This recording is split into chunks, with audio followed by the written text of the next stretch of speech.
Former President Trump's endorsement in the Ohio Senate Republican primary appears to have paid off for J.D. Vance. The Trump-backed candidate beat out several conservative GOP challengers last night. He'll take on Democratic Congressman Tim Ryan in the fall. For more on this, I want to bring in CBS News chief elections and campaign correspondent Robert Costa.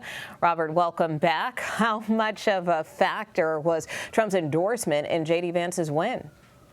It was a significant factor. Just got back to Washington from Cincinnati this afternoon.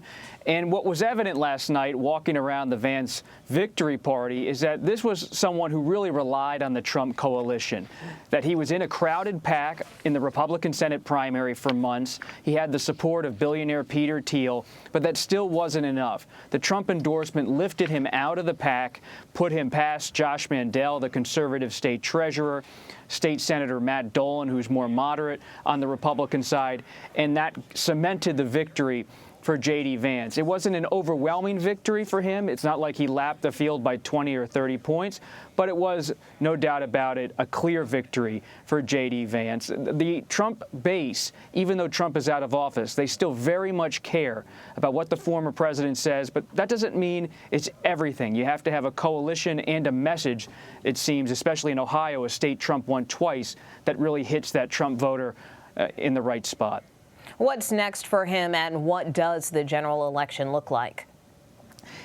Some Republicans believe it could be a cakewalk for Vance, but my reporting shows after a few days on the ground that Ohio is still a competitive state in some respects because of who the Democrats nominated for Senate. Congressman Tim Ryan from northeastern Ohio, he is someone who has a populist message on the Democratic side, now countering the populism and nationalism on J.D. Vance and the Trump side of the Republican Party.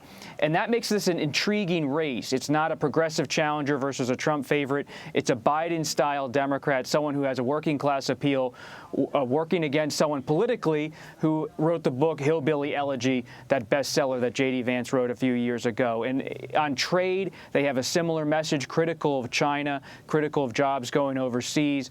On the economy, a bit of a different message. And so what I'm watching as a reporter is social messaging.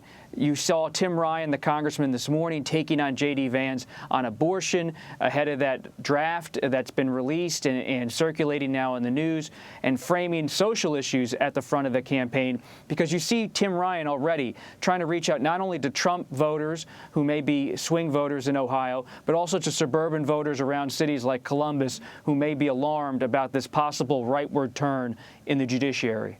The Senate primary wasn't the only election Ohio had Tuesday, so give us an update on some of the other races there. One race to take note of is the House primary between Congresswoman Shontel Brown, a Biden-aligned Democrat, versus Nina Turner, who was the former co-chair of Bernie Sanders' presidential campaign, has worked closely with the Vermont senator for many years on the progressive side. She is someone who really wanted to win this House primary to make a statement about where the Democratic Party is going, but she was defeated soundly by the incumbent, and that shows that the Biden wing of the Democratic Party, at least in this area of Ohio, is alive and well. And it also shows you, though, that the Biden administration, having moved to the left in its first year in terms of passing major legislation on infrastructure, the American Rescue Plan back in March of 2021, that's given Biden Democrats, who may have otherwise been pinned as moderates in these kind of primaries, an ability to appeal to progressives in House and Senate primaries. Yeah, and Turner also said that her work is not done and gave some hints about 2024, so we'll be watching. Robert Costa, thanks very much. Thank you.